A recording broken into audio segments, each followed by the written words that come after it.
Jai Hind everyone. Today we will discuss about the very basic concept of fluorescence microscope. And this first part we will discuss about the fluorescence and fluorophores. ठीक है, तो इस lecture में हम बात करेंगे कि fluorescence क्या होता है और फ्लोरोफोर्स क्या होता है। तो सबसे पहले प्रश्न उठता है कि why we need fluorescence microscopy, है ना, कि why we need fluorescence microscope.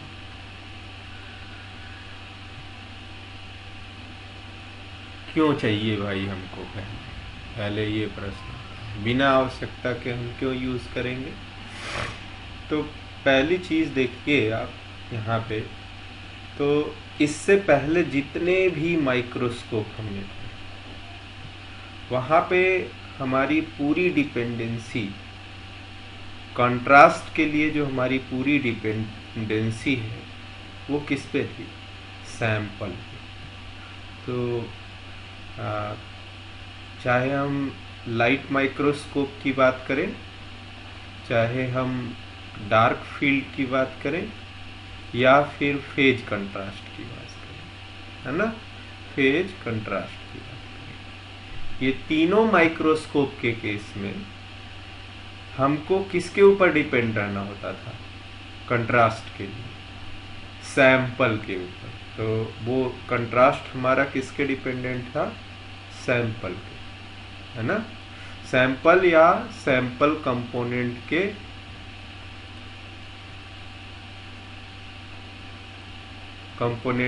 Nature पे डिपेंड करता था कि वो किस तरह से, जैसे स्टेन कर रहे हैं आप, तो स्टेन कर रहे हैं तो वो टोटली डिपेंडेंट है कि स्टेन के आपका इंटरेक्शन कितना होगा किस कंपोनेंट के साथ, तब आपको कंट्रास्ट मिलता था। दूसरा देखिए, डार्क फील्ड में क्या होता था कि हमें जो है उसके जो रिफ्रैक्टिव इंडेक्स है उसके डेंसिटी पे डिपेंडेंट रहना पड़ता है।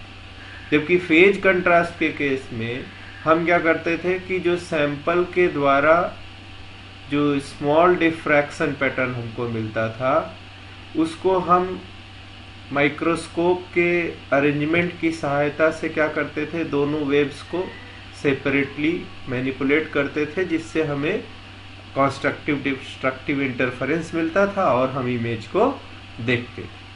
तो ये तीन चीजें थी। तो अब ये हमारा टोटली किस पे डिपेंडेंट हो गया? सैंपल पे। बट जो फ्लोरेसेंस माइक्रोस्कोप है, वहाँ कंट्रास्ट आपको सैंपल की वजह से नहीं मिलेगा, वहाँ कंट्रास्ट आपको मिलेगा फ्लोरोफोर की वजह से। तो हमको ये देखना होगा कि पहले कि फ्लोरोफोर क्या है वो हम देखेंगे। सेकेंड चीज क्या है, जैसे सपोज करिए ये आपका एक सेल है ना, और ये माइटोकॉन्ड्रिया है इसके लिए, है ना, ये माइटोकॉन्ड्रिया और ये है इसका न्यूक्लियस, है ना। तो माइटोकॉन्ड्रिया में हम लोगों ने पढ़ा है कि एक एंजाइम होता है जिसका नाम है सक्सिनेट डिहाइड्रोजिनेज। कौन सा एंजाइम होता है भाई? सक्सिनेट डिहाइड्रोजिनेज, है ना, ठीक है। सक्सिनेट डिहाइड्रोजिनेज एंजाइम होता है। ये किसका एंजाइम है? TCA साइकिल का। लेकिन ये किससे एसोसिएटेड रहता है? इनर मेम्ब्रेन से, यहाँ पे, ठीक है, यहाँ पे कहीं ये एसोसिएट है। अगर आपसे हम कहें कि आप लाइट जो माइक्रोस्कोप है या डार्क फील्ड है या फेज कंट्रास्ट है, उसकी सहायता से हमें लोकलाइज करके दिखाइए कि हमारा सक्सिनेट डिहाइड्रोजिनेज माइटोकॉन्ड्रिया में उसके इनर मेम्ब्रेन के साथ एसोसिएटेड रहता है, तो यहाँ पे हमारे साथ थोड़ी लिमिटेशन, ठीक है। क्यों लिमिटेशन है भाई? कि ठीक है, हम इसको ये दिखा सकते हैं कि सक्सिनेट डिहाइड्रोजिनेज प्रेजेंट, ठीक है, लेकिन हमको ये कंफर्म करना होगा कि ये माइटोकॉन्ड्रिया के इनर मेम्ब्रेन पे एसोसिएटेड है। मतलब हम क्या कर सकते हैं, हम जो है इसमें हमारा लिमिटेशन क्या है कि हम ये तो बता सकते हैं कि सक्सिनेट डिहाइड्रोजनेज प्रेजेंट है, लेकिन वो लोकलाइज कहाँ पे है, इनर मेम्ब्रेन पे है, आउटर मेम्ब्रेन पे है, माइटोकॉन्ड्रिया पे है, ये हमको बहुत डिफिकल्टी बतानी है। तो यहाँ पे जो फ्लोरेसेंस माइक्रोस्कोप हमें क्या देता है, पिन पॉइंट लोकलाइजेशन है ना, पिन पॉइंट लोकलाइजेशन देता है।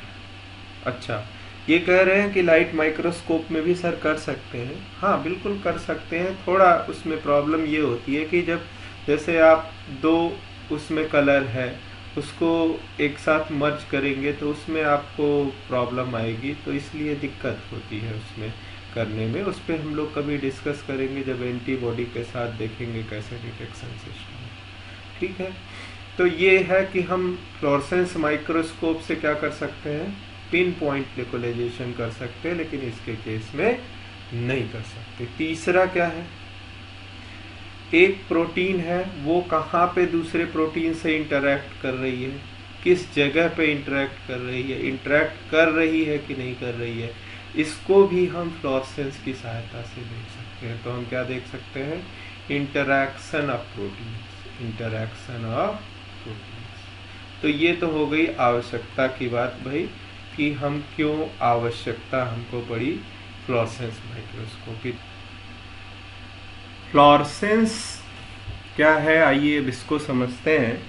तो फ्लोरेसेंस में देखिए, जैसे कोई सब्सटेंस है आपके पास, है ना, ये क्या है हमारा सब्सटेंस है, जो कि कोई ऑर्गेनिक कंपाउंड हो सकता है, कोई प्रोटीन हो सकता है।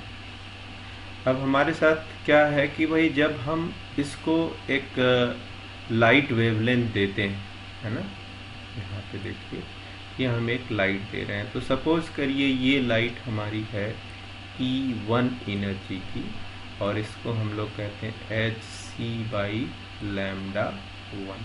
ठीक है, अच्छा, तो जब हम इसको कोई E1 वेवलेंथ की लाइट देते हैं तो इसके द्वारा हमें क्या होता है, ये लाइट क्या हो जाएगी, इसको बोलते हैं कि ये light absorb by the substance, ये लाइट क्या हो जाएगी, एब्जॉर्ब हो जाएगी, है ना, एब्जॉर्ब बाय द सब्सटेंस,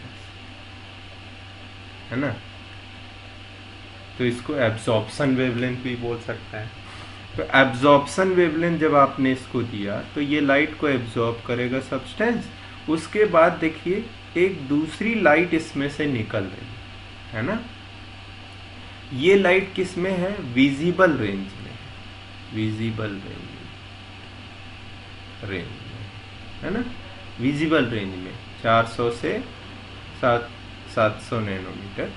ठीक है, तो ये हमारा विजिबल रेंज होता है भाई, तो इस रेंज में है।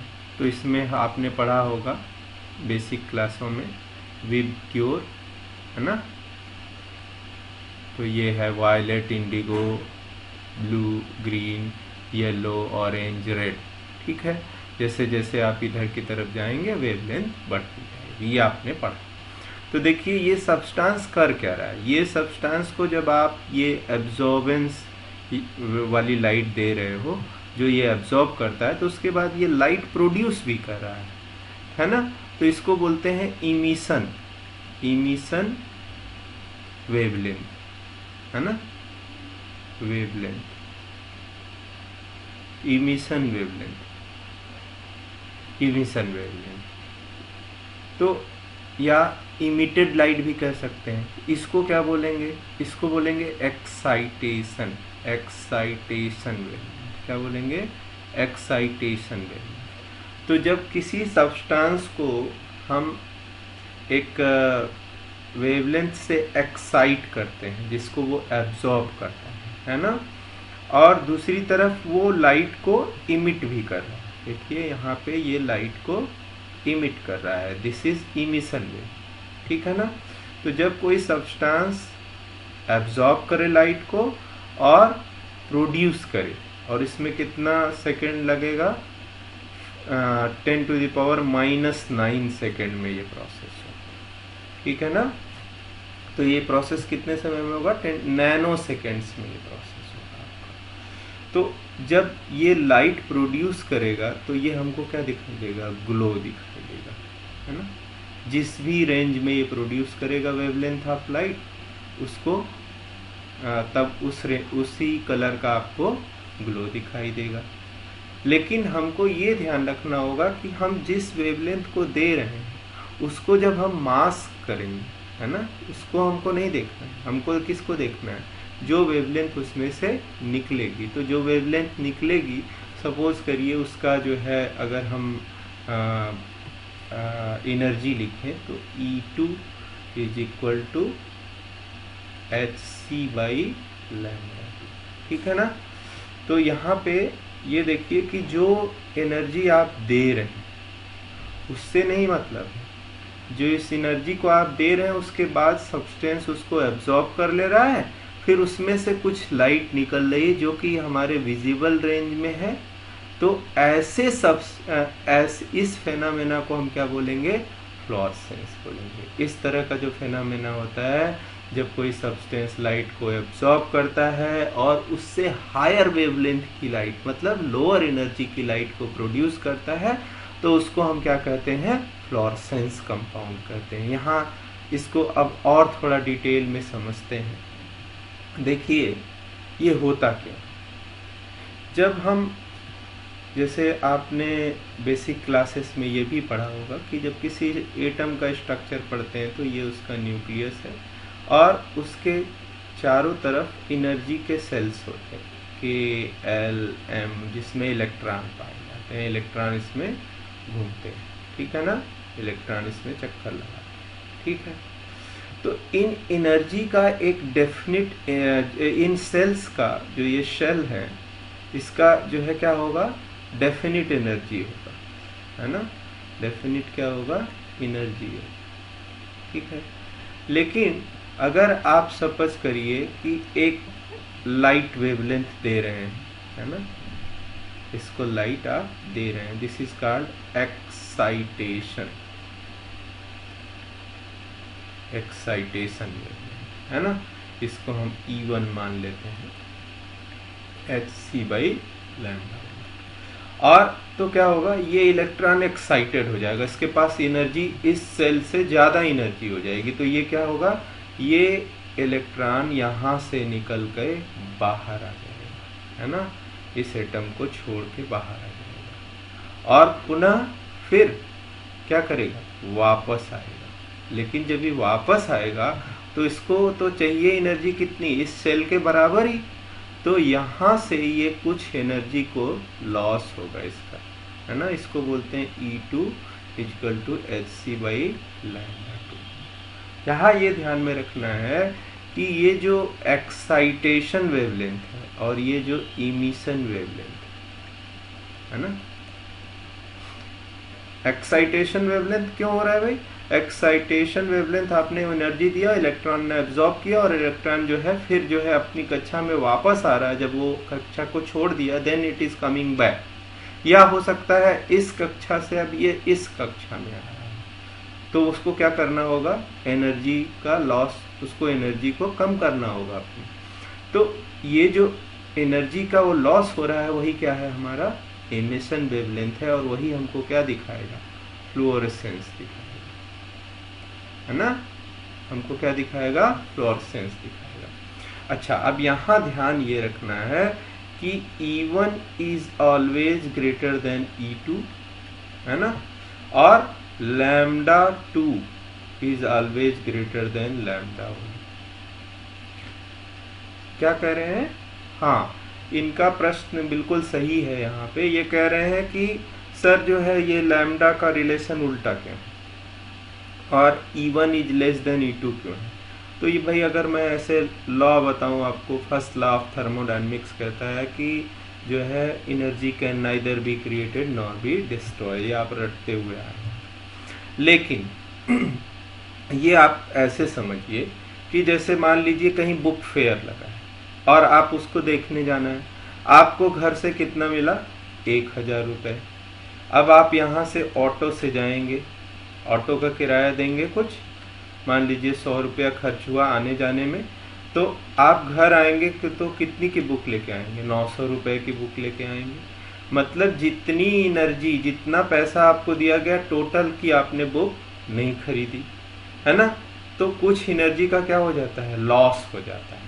इसीलिए हमारा E1 जो है हमेशा ज़्यादा होगा E2 की अपेक्षा। दूसरी चीज़ क्या है भाई कि लैम्डा को देखिए आप, ये इन्वर्स में है रिलेशन इसका। अगर लैम्डा बढ़ेगा तो एनर्जी क्या होगी? घटेगी। तो इसीलिए यहाँ पे λ2 इज ग्रेटर देन λ1। ठीक है, तो यहाँ तक आपको समझ में आ गया होगा कि फ्लोरेसेंस क्या होता है। अब देखते हैं फ्लोरोफोर्स क्या होते हैं। तो ऐसे कंपाउंड जो फ्लोरेसेंस शो करते हैं उन्हें हम क्या कहते हैं? फ्लोरोफोर्स कहते हैं। उनको क्या कहते हैं? फ्लोरोफोर्स कहते हैं। ऐसे कंपाउंड जो कि फ्लोरेसेंस शो करेंगे उन्हें हम फ्लोरोफोर्स कहते हैं। तो I hope it is clear.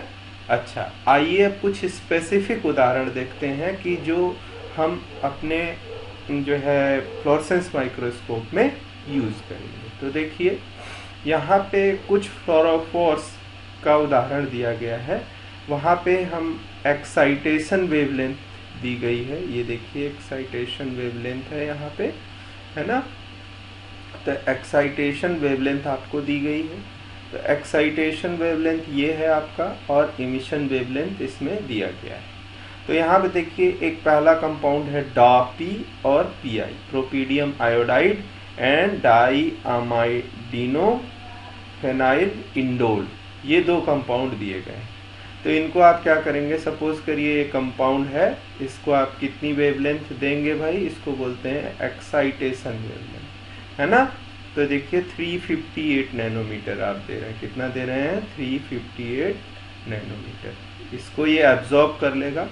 इसके बाद इसमें से जो वेवलेंथ निकलेगी, फ्लोरेसेंस वेवलेंथ, वो कितने निकलेगी? 461 नैनोमीटर, जो कि किस में रेंज में होगी? ब्लू में, है ना? तो आपको किस तरह का फ्लोरेसेंस ये शो करेगा? ब्लू फ्लोरेसेंस शो करेगा। ठीक है, उसी तरह से प्रोपीडियम आयोडाइड है, वो किस में शो करेगा? रेड फ्लोरेसेंस शो करेगा। लेकिन यहाँ इम्पोर्टेंट क्या है, ये दोनों ही कंपाउंड डीएनए से बाइंड करते हैं। किससे बाइंड करते हैं? डीएनए से बाइंड करते हैं। मतलब ये they are specific to DNA, ठीक है ना?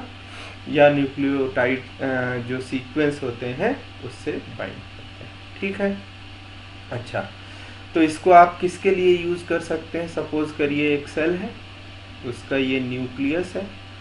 तो न्यूक्लियस में हमारा क्या होगा भाई? डीएनए होगा खूब सारा। तो जब हम इसको स्टेन करेंगे तो हमारा प्रोपीडियम आयोडाइड या फिर जो है डापी, वो किससे बाइंड करेगा? न्यूक्लियस से। तो अगर हम केवल फ्लोरेसेंस लाइट को देख रहे हैं तो हमको न्यूक्लियस कैसा दिखाई देगा? अगर हमने डापी से स्टेन किया है तो कैसे दिखाई देगा? ब्लू दिखाई देगा। अगर हम केवल फ्लोरेसेंस लाइट को देख रहे हैं तब, है ना? अच्छा, और अगर हम जो है प्रोपीडियम आयोडाइड को यूज किए हैं तब कैसा फ्लोरेसेंस लाइट देगा? रेड। तो हमारा न्यूक्लियस कैसा दिखाई देगा? रेड दिखाई देगा। ठीक है, यही केस देखिए FITC में है। तो FITC के केस में ये भी क्या है? एक तरह का फ्लोरोफोर।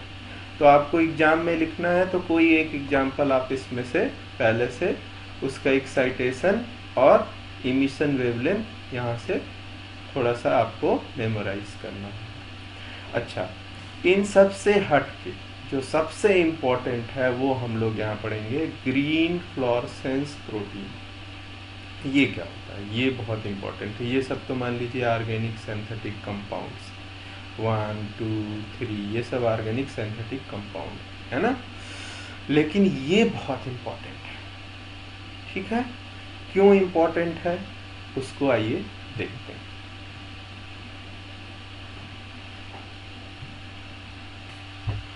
तो आइए देखते हैं कि ग्रीन फ्लोरेसेंस प्रोटीन क्या है और ये बहुत इम्पोर्टेंट है। क्यों इम्पोर्टेंट है, आइए अब इसके बारे में बात करते हैं। तो ग्रीन फ्लोरेसेंस प्रोटीन जो है ये इसकी डिस्कवरी हुई क्योटो, जापान में। और क्लासिकल जूलॉजी पढ़ने से आप लोग बहुत घबराते हैं ना। देखिए इसकी डिस्कवरी कहाँ हुई है, जेली फिश में, सिलेंट्रेटी, है ना, सिलेंट्रेटा में, जो स्काइफोजोआ है उसके अंदर इसकी डिस्कवरी हुई 1962। और 2008 में इसमें नोबेल प्राइज दिया जाता है जीएफपी की डिस्कवरी के लिए। क्यों इम्पोर्टेंट है ये? और आज के डेट में अगर आप रिसर्च को देखें, शोध को देखेंगे बायोलॉजिकल साइंसेस में, या बहुत सारे ऐसे जो डिटेक्शन सिस्टम है जो एज अ डायग्नोस्टिक टूल हम लोग यूज़ कर रहे हैं, वहाँ पे इसका बहुत यूज़ हो रहा है। ठीक है, तो आइए देखते हैं कि जीएफपी क्या है और कैसे काम करती है। तो हमको यहाँ ये पता लग गया कि ये एक प्रोटीन है, तो यहाँ हम प्रोटीन का स्ट्रक्चर तो नहीं पढ़ेंगे। तो ये जो है जीएफपी प्रोटीन जो है, जीएफपी प्रोटीन है, तो इसको अगर आप एक्साइटेशन वेवलेंथ देते हैं, जैसे आप किसी भी ऑर्गेनिक कंपाउंड को जो फ्लोरेसेंस है उसको देते थे, तो यहाँ पे आप 488 नैनोमीटर का जो है लाइट देते हैं। ठीक है ना। और ये किस तरह का फ्लोरेसेंस शो करेगा, मतलब इमिशन वेवलेंथ क्या होगा इसका भी। इमिशन वेवलेंथ देखें तो 512 नैनोमीटर के लगभग होता है। ठीक है ना। तो यहाँ पे क्या हो रहा है, हमारा एक्साइटेशन वेवलेंथ भी विजिबल रेंज में है, इमिशन वेवलेंथ भी विजिबल रेंज में है। ठीक है। और ये किस तरह का फ्लोरेसेंस देगा, ग्रीन फ्लोरेसेंस देगा। ठीक है। लेकिन यहाँ पे हमारे लिए इसका यूज़ क्या, जीएफपी ठीक है, ये जेलीफिश में प्रेजेंट है और ये ग्रीन फ्लोरेसेंस देती है, जिन्होंने भी इसका पिक्चर बनाया उनको भी ये बहुत अच्छा दिखा। ठीक है, यहाँ तक बात समझ में आती। लेकिन इसको हम क्या यूज़ है, जब तक किसी चीज़ का यूज़ ना हो तब तक फिर वो हमारे लिए बहुत ही। सपोज करिए ये एक सेल है ना, एक कोशिका है। ठीक है। और ये इसका न्यूक्लियस है, न्यूक्लियस है ना, ये न्यूक्लियस है। और इसके अंदर इसका डीएनए है या क्रोमैटिन कहें, इसके अंदर भरा है। ठीक है, ये क्रोमैटिन और ये पूरा स्ट्रक्चर क्या होता है हमारा, न्यूक्लियस होता है। आपने एक चीज़ और पढ़ी होगी कि एक जो है मॉलिक्यूल होता है माइक्रोट्यूब्यूल, आपने पढ़ा है माइक्रोट्यूब्यूल, ऐसे ऐसे स्ट्रक्चर होते हैं थ्रेड लाइक। आपने इसको जब सेल डिवीज़न पढ़ेंगे तो क्रोमोसोम का मूवमेंट जो है जब होता है तो ये माइक्रोट्यूब्यूल के द्वारा होता है। तो यहाँ पे ऐसे समझ लीजिए कि ये ट्यूबुलिन प्रोटीन का बना है। किससे बना है, ट्यूबुलिन प्रोटीन से बना है। ठीक है। और दूसरा एक इम्पॉर्टेंट चीज़ है जो आपको यहाँ समझना है, वो है कि यहाँ पे जो न्यूक्लियस होता है, न्यूक्लियस का जो स्ट्रक्चर होता है उसको मेंटेन रखने के लिए न्यूक्लियस के अंदर एक प्रोटीन पाई जाती है जिसको हम कहते हैं लैमिन प्रोटीन। यहाँ पे क्या पाया जा रहा है, लैमिन प्रोटीन, जो न्यूक्लियर मेम्ब्रेन को इंटैक्ट रखता है। इसका क्या नाम है, लैमिन प्रोटीन, है ना। और जो क्रोमोसोम का मूवमेंट कराता है या सेल के स्ट्रक्चर को मेंटेन रखने में हेल्प करता है, या जो आपका सेल का मेम्ब्रेन है उसके डिफरेंट स्ट्रक्चर बनाने में हेल्प करता है, वो कौन है, ट्यूबुलिन प्रोटीन है। और हमारे पास क्या है, डीएनए। ठीक है। अब इन तीनों को हमको एक साथ डिटेक्ट करना, ये हमारे लिए एक चैलेंज है। कैसे चैलेंज है भाई, डीएनए की बात करें अगर हम, तो डीएनए हमारा किससे बाइंड करता है, हमारे पास एक डाई है जिसका नाम है डापी, है ना, जिसको हमने इससे पहले देखा है। तो डापी जो है आपका फ्लोरेसेंस, अगर उसकी बात करें, फ्लोरेसेंस तो आपको फ्लोरेसेंस किस कलर में देगा? ब्लू में देगा, ब्लू रेनबो, है ना। ये बात हो गई। चलिए डापी, तो अगर डीएनए को स्टेन करना है, चलिए हमने डापी लगा दिया और ये हमारा डीएनए कैसा दिखने लगेगा, कैसा फ्लोरेसेंस शो करेगा? ब्लू। ठीक है। लेकिन अगर हम बात करें कि चलो भाई हमको ऐसा कोई डाई ले आओ जिससे हम लैमिन प्रोटीन को डिटेक्ट कर सकें या ट्यूबुलिन प्रोटीन को डिटेक्ट कर सकें, तो फिर प्रॉब्लम आ गई भाई, क्योंकि हमारे पास ऐसा कोई फ्लोरोफोर नहीं है, ऐसा कोई फ्लोरेसेंस कंपाउंड नहीं है जो स्पेसिफिकली जाके लैमिन से बाइंड करे या ट्यूबुलिन से बाइंड करे। तो हम क्या करें फिर?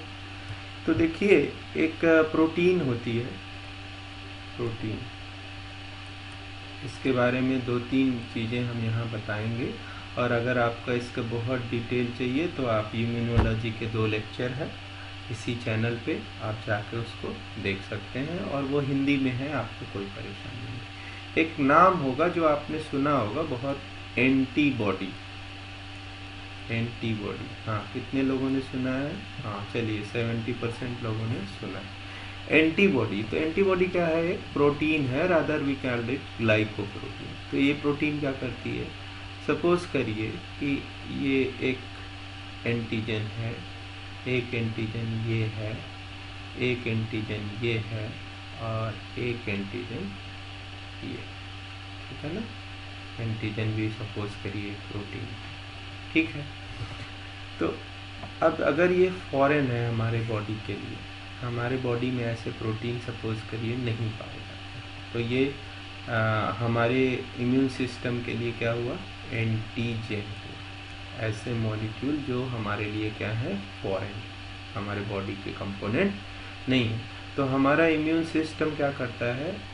स्पेसिफिकली अगर ये वाला आया एंटीजन तो इसके अगेंस्ट एंटीबॉडी, ये वाला आया तो इसके अगेंस्ट एंटीबॉडी, ये वाला आया तो इसके अगेंस्ट एंटीबॉडी, ये वाला आया तो इसके अगेंस्ट एंटीबॉडी, ठीक है ना।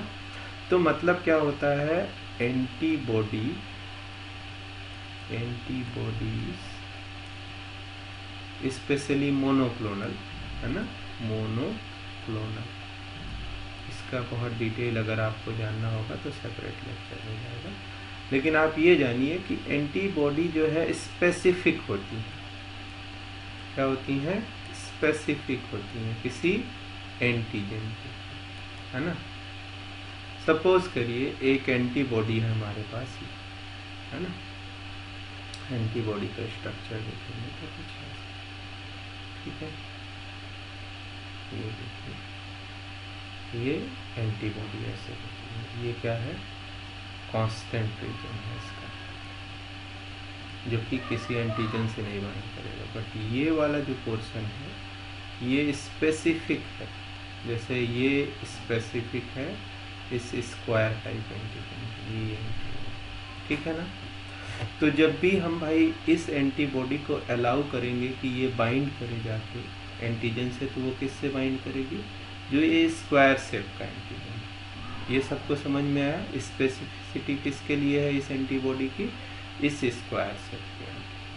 अब हमने क्या किया एज ए साइंटिस्ट, हम लोगों ने क्या किया, इसी के यहाँ जो कांस्टेंट रीजन जो एंटीबॉडी से नहीं बाइंड करता, एंटीजन से नहीं बाइंड करता, GFP उसके साथ जोड़ दिया। इसको बोलते हैं टैग करना, है ना।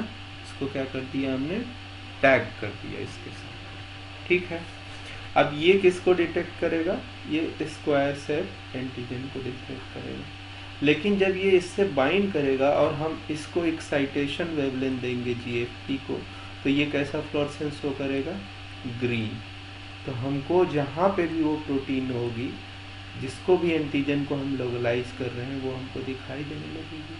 अब इस स्क्वायर शेप एंटीजन की जगह सोचिए कि हमारा ट्यूबुलिन और लैमिन प्रोटीन, और इन दोनों के अगेंस्ट हमारे पास अलग अलग एंटीबॉडी। क्या है? अलग अलग एंटीबॉडी है। लैमिन वाली लैमिन से बाइंड करेगी और ट्यूबुलिन वाली ट्यूबुलिन से बाइंड करेगी। ये क्लियर है भाई सबको? क्योंकि ये स्पेसिफिक होते हैं, है ना। लेकिन उसके साथ साथ हमने क्या किया कि इसके जो कांस्टेंट रीजन है वहाँ किसको जोड़ दिया, GFP को जोड़ दिया, यहाँ किसको जोड़ दिया, GFP को जोड़ दिया, ठीक है, GFP को जोड़ दिया। तो यहाँ देखिए एक उदाहरण जैसे दिखाया गया, तो इसमें हम कौन सी दो डाई यूज़ कर रहे हैं, आप बताइए। एक डाई यूज़ कर रहे हैं, दूसरी हम लोग GFP यूज़ कर रहे हैं जो कि एंटीबॉडी के साथ जुड़ा हुआ है। और वो किसके अगेंस्ट है एंटीबॉडी, ट्यूबुलिन से बाइंड करती है। ट्यूबुलिन आप जानते हैं ये जो है धागे जैसी संरचना बनाती है, जिसके द्वारा जो है क्रोमोसोम का मूवमेंट कराती है, सेल के डिफरेंट स्ट्रक्चर बनाती है, ठीक है। तो देखिए हमने इस पर्टिकुलर इमेज को देखिए, यहाँ पे हमने न्यूक्लियस के लिए क्या यूज़ किया है, डार्क, है ना। तो अगर हम एक्साइटेशन वेवलेंथ को रोक दें तो हमको न्यूक्लियस कैसा दिखाई देगा, अगर हम केवल फ्लोरेसेंस लाइट से देखेंगे तो कैसा दिखाई देगा, ब्लू, क्योंकि ऊपर हमने टेबल में पढ़ा था कि इसका फ्लोरेसेंस कैसा आता है, ब्लू। ट्यूबुलिन के साथ कौन बाइंड करेगा भाई, जो ये एंटीबॉडी है ट्यूबुलिन के अगेंस्ट, और उससे कौन जुड़ा है, GFP। तो जब ट्यूबुलिन से जाके खूब सारी एंटीबॉडी बाइंड कर जाएंगी जहाँ जहाँ ट्यूबुलिन है, तो जब आप उसको एक्साइटेशन वेवलेंथ देंगे और उसको एक्साइटेशन वेवलेंथ को मास्क करके अब आप किससे देख रहे हैं, फ्लोरेसेंस से, तो वो आपको कैसा दिखाई देगा, ग्रीन फ्लोरेसेंस दिखाई देगा। GFP ये प्लस क्या है, एंटीबॉडी है, और वो किसके अगेंस्ट है, एंटी ट्यूबुलिन, है ना, ट्यूबुलिन के अगेंस्ट है। तो जहाँ जहाँ ट्यूबुलिन प्रोटीन होगी वहाँ जाके बाइंड कर जाएगी, और ट्यूबुलिन जो एंटीबॉडी है उसके साथ कौन जुड़ा है, GFP। जब आप उसको एक्साइट करेंगे और केवल फ्लोरेसेंस लाइट को देखेंगे तो वो क्या दिखेगा, ग्रीन। तो देखिए ये धागे जैसी खूब सारी संरचना आपको दिख रही है, क्या है, ट्यूबुलिन है। और जो ये बीच में आपको यहाँ ब्लू कलर का न्यूक्लियस दिख रहा है, दिख रहा है, हाँ, तो ये किसकी वजह से है, डापी की वजह से। क्यों, डापी किसके लिए स्पेसिफिक है, डी। और देखिए कोई भी और एरिया आपको यहाँ विजिबल नहीं, मतलब आपको एक बहुत ही क्लियर कट कॉन्ट्रास्ट मिला, जिसके लिए हम शुरू में बात कर रहे थे कि क्यों फ्लोरेसेंस माइक्रोस्कोप को यूज़ करते हैं या फ्लोरेसेंस को क्यों यूज़ करते हैं, ठीक है। तो अगले लेक्चर में हम लोग बात करेंगे कि फ्लोरेसेंस और ये फ्लोरोफोर्स जो है इसको माइक्रोस्कोप में कैसे, इसका एप्लीकेशन कैसे करेंगे।